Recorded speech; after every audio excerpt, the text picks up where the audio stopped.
Hello guys, guys and gamers, and welcome back to another video. So after the Nintendo Direct we had a while ago, people have been kind of thinking about, is Nintendo slowing down the game releases on the Nintendo Switch? Are they preparing for a new console? And that gave me the idea of really thinking about what the next console should be. But unfortunately I have already made a video about that, so I probably shouldn't repeat that topic. But instead I want to kind of look at the games that would be possible the first year of the new Switch or whatever the new console will be. What should we take a look at when thinking about what launch games or what games should we have for the next console's first year? And by first year, I would think the next console would release around the same time as the Switch. So in March, I would say 2025. I do not think we are getting it next year, but the year after that, it is very likely. What should the game selection be? I'm trying to be a bit more realistic, but at the same time, we are following Switches, the Nintendo Switch's first year on the market. The game selection should vary in genres, so we appeal to more than just the casual Nintendo audience, but also we should look at the developers. Not everything should be made by Nintendo EPD, who makes Splatoon, Animal Crossing, Mario, you name it, they make a lot of different Nintendo franchises. And we should also take a look at third-party developers who can make first-party games, such as Bandai Namco. In addition, all of that, we should look at what is releasing now and what people are starting to demand as of now. So if we are getting, say, Legend of Zelda this year, and next year presumably we are getting DLC for that Legend of Zelda, I don't think the Zelda team would be ready for 2025 with a brand new 3D Zelda. So yes, finally we are getting into March of 2025.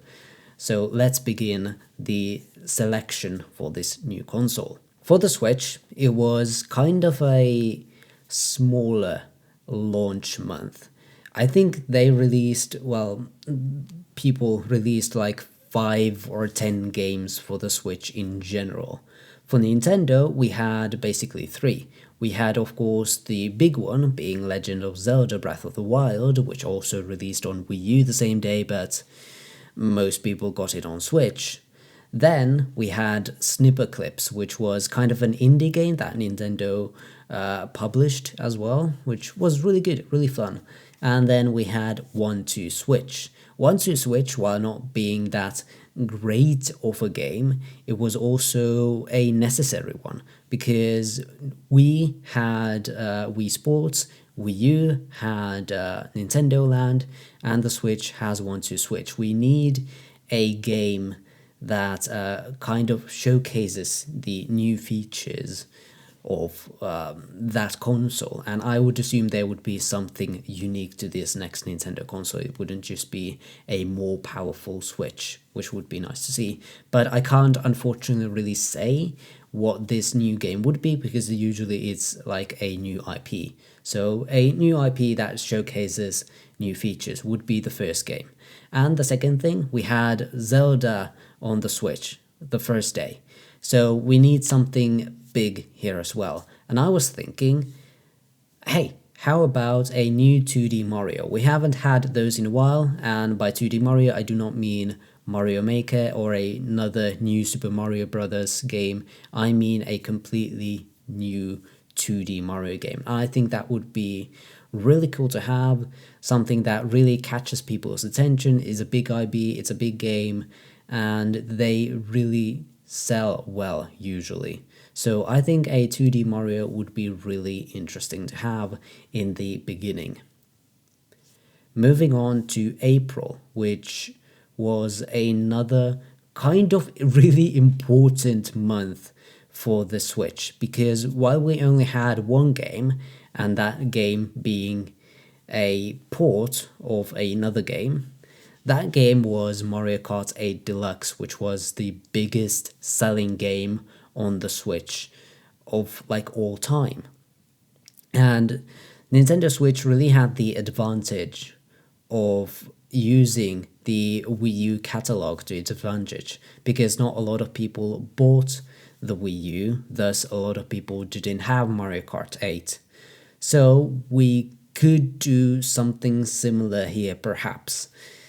I'm not sure if we could have another like such an evergreen title that might be coming a bit later on, but seeing as the first month offered something huge that was a bit more cartoonish, while in the Switch's first month we had Zelda, which was a bit more mature of a game with more realistic graphics, being like action adventure open world game that really appeals to the Elden Ring, Horizon Zero Dawn, Red Dead Redemption crowd. So we kind of need something here that is a bit easier maybe to do, and then something that appeals to a more mature crowd that makes them think, like the hardcore gamers, makes them think like, are we missing out a bit? And for April, I chose Xenoblade X Remaster, and then also some small quirky indie game, kind of like snipper clips. But I want Xenoblade X Remaster because porting that could also be an option. It's one of the last Wii U games we haven't had for the Switch yet. It of course could come, but I would rather see it on a brand new console. Then remaster it a bit. I'm not gonna do a sequel because then people would miss out on the story of the first one. So I would go with a remaster with like a new story after beating the main game. That could be really interesting to see. Moving on to May, we have an okay lineup. We have two games. One of them is a remaster that people don't care so much about, and we need to keep up the momentum. For the Switch, we had nothing in May, so we definitely need something here. And one thing we're missing is a bigger, fun online multiplayer game. The Switch in its first 6 months had Mario Kart 8, it had ARMS, it had Splatoon 2. We have so far nothing. So if we want to make a big splash with a multiplayer game, there's not that many options. There's Mario Kart, of course, which we will get to.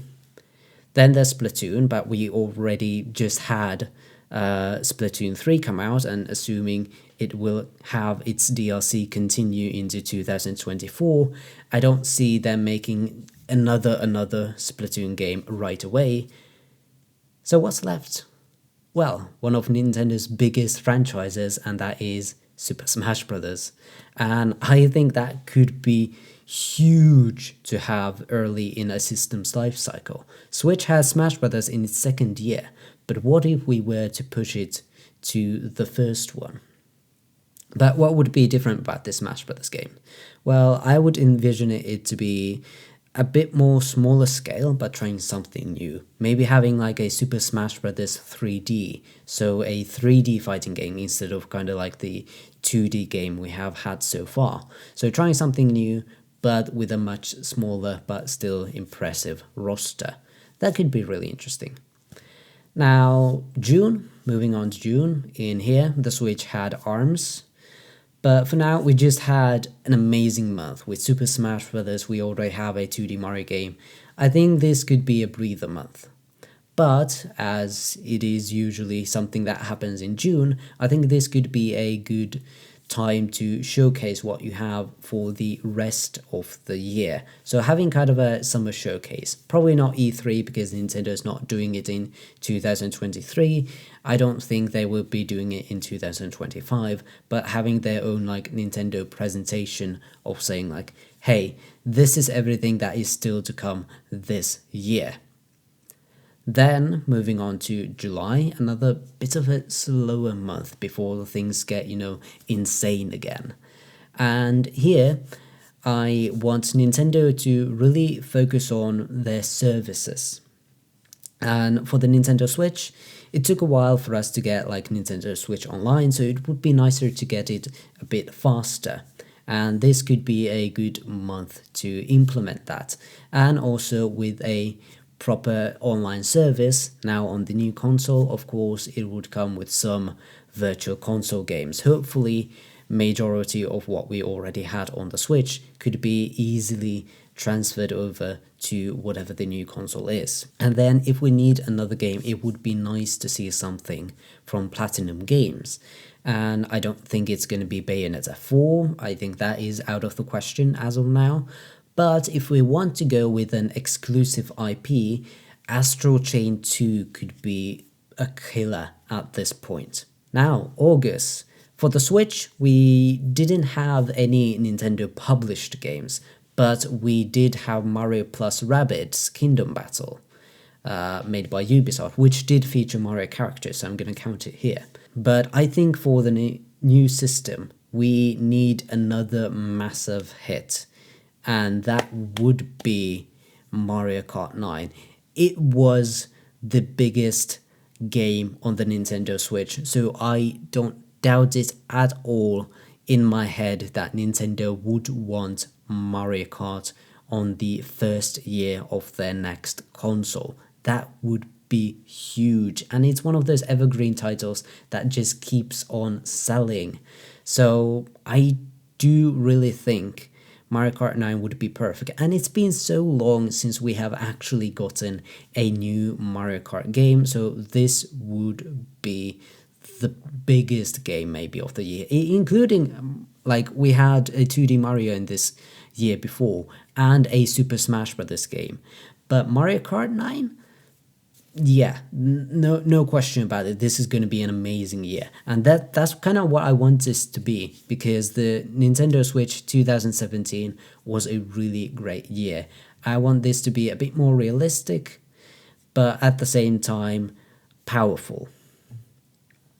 Now, September, kind of a slow month again for the Nintendo Switch. We had Pokemon Tournament DX, which was a fighting game featuring the Pokemon IP. Of course, nice to have a Pokemon title of any sort be on the system on its first year. But I was thinking something a little bit different. We need something, again, made by another company. Nintendo can't make all of its games. So I was thinking it would be nice to see Kirby on the first year of a Nintendo console. And what I had in mind was a Warriors game based on the Kirby IP. So Kirby Star Warriors would be really interesting to see at this point. But other than that, kind of a slower month again. And for October, we need something else a bit more casual. Of course, we had 2D Mario, Mario Kart, but we need some other casual game to really push during the Black Friday and holiday season. So I was thinking a kind of a re-release / collection type of deal with combining Wii Party and Wii Party U into Nintendo Party. So that could be really interesting. It's another, hey, multiplayer game you can play with your family, possibly online as well. So Nintendo Party, something new, kind of a new IP, but at the same time being a collection of something nostalgic and beloved, would be an interesting combo. Moving on to November, and November is usually a really interesting month because there's 90% of the time only one Nintendo IP releasing in always that month, and that is Pokemon.